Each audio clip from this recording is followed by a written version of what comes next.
नमस्कार भैया, हम हैं कृष्णा निदर्दी। क्रांति म्यूजिक यूट्यूब चैनल के सब्सक्राइब करी लाल रंग के बटन दबा के आ कोनो भी नोटिफिकेशन ना छूटे ये खातिर है घंटा का बटन जरूर दबाई। नमस्कार, प्रणाम।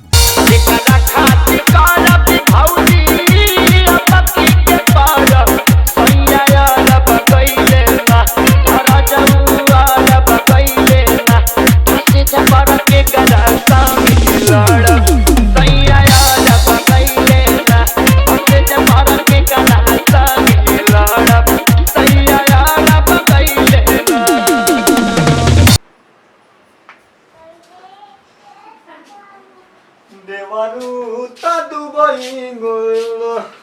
ना सजना योइले भौजी ओ भौजी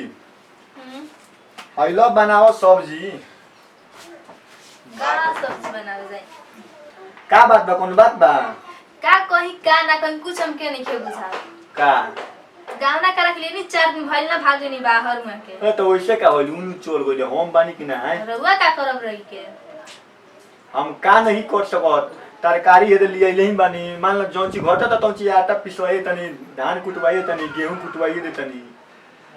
तो उ कुल कहतनी औरी कमा के करी औरी का का खेत जगह झोरिए कोड़ देनी औरी का चाहिए तारा हैं तू लागल झूठाऊ के टेंशन लगाए हे भौजाई हो कौन जन बात समझ गला बात समझत बानी इतना दिन हो गए हमरा के बाहर गइले हो गए है तोरे का बाहर गइले हो हम जान तनी घर में अकेले बाड़ू तू तो अपना बहनिया के बोला ना देला हम जाके ना ले लेती छोटको के हैं बहनिया बोला जो घर में करने के बताई नहीं हरवा करने के तो बहनी चली आई जाओ तो अच्छा ऐसे के काम खातिर हम नहीं खी हम का नहीं कर सकत अकेले सब कुछ करता और क्या मैं थोड़ी कर सकले रहोगा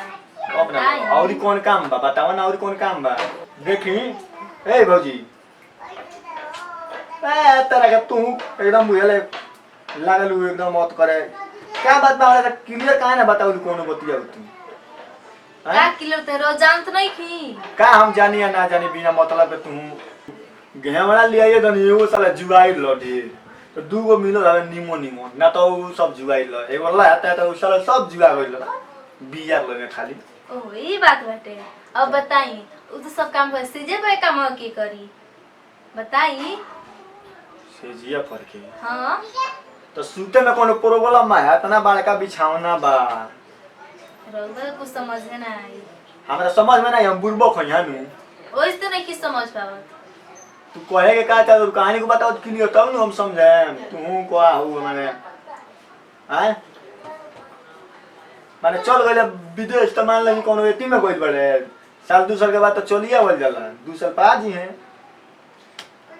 वहां के तो कुछ बुझेबे ना कर नया नजर में घर में छोड़ के चल गई नहीं अरे बाप रे बाप ई बात बा ओहो माने तार का मतलब है ये नु किसे जे पर के कर संगे लहरे सोइया और गइले ना ई वाह वाह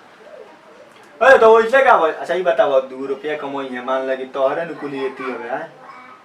2 रुपया रही लगे नु तबे न फुटानी करबू है पहना तो रही नहीं आई हई आखिर मान ल कि नहीं कहां से पैसा 2 रुपया कमा के भेजन तबे नु एकरा मतलब गाना कराए के लेके चल जाइला ना तो वैसे का होई गांव ना अच्छा ये बताओ घरे बारू नु निश्चिंत से बनाओ तो खा तो अपन काम करते मार्केट से जोन काम बताओ हम जाते बन ले बनी हैं आता वो कहलू कि हई हार जोन हई लोग बताई ई जाके हम नु लेकनी हैं हां तो रहुए लेके नहीं तब बुझे के चाहिए ना का बुझे के चाहिए देखो और कुछ ना बुझाई ऊ बा ठीक बा ऊ है वो काम छोड़ के बाकी सब काम हम बानी नु बाकी सब काम बाकी का सब काम तो हम कर सकिले ना बाकी काम तुम कर सकत है नु हां तो चला ना धान के रोपनी करे के बा हो जाई उ रुपए के ढंग ना आई खाली हम रोपनी नहीं गेले खाली पढ़ाई कइले बनी घरे अपना और पढ़ले बाड़ू कि भातार रटत ओइ बार से नइखन घरे तब बताई का करे मेरे कोनो विपद छाप दले बा दिमाग खराब बा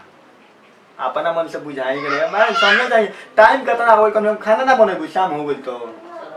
हैं कुछ निम्न नहीं घर का खाना बनाए का तू उदास भइरलु हँसलु हन तक नहीं है हँसलु तो बुझाला जे हाबड़ा का पुल ढाप ढाप आता बे तू कार का मजाक सुनता है हमरा कुछ नहीं से अगर अपने दिमाग आउट बैठे हमारे का दिमाग आउट बा का भइल बा ये ई बताओ ये माने निमन लागत तोरा ई बड़ा गोइल बड़े विदेश तो 2 रुपया कमाता रह तो मान खराब बावे हो पैसा और दिन कमाए के चाहिए इतना जल्दी ना जाए के चाहिए का इतना जल्दी मान लो कि बियाह शादी भइल गावना भइल गावना त मान ले कि 4-5 दिन के बादे होल बियाह शादी बारा तारा घर गइल तो तारा घर के लोग कहले गावना रहलु 5 दिन चली अइलु घर है तुम्हारे तो 5 दिन ना रुकनी मैं भाग गई नी अच्छा ई बताओ तू ही बताओ कंपनी में उतने दिन के छुट्टी रहे तो का करी के हैं तो गाना ना कराए के चाहिए गाना ना कराओ के चाहिए जाए दो हम बानी नु हई देवरा बानू सब बावे ठीक बा देवरा से कुछ ना हो रवा खाली ऐसे ही देखाती बानी कुछ करावा नहीं हई देहिया देखावटी हो तो तब का ओ हई देहिया देखावटी हो हई रवा कुछ करे वाला है नहीं बहन तो का कर सकिले ए भाई तू ही लोग बताओ लेकिन हम का कर सकते हैं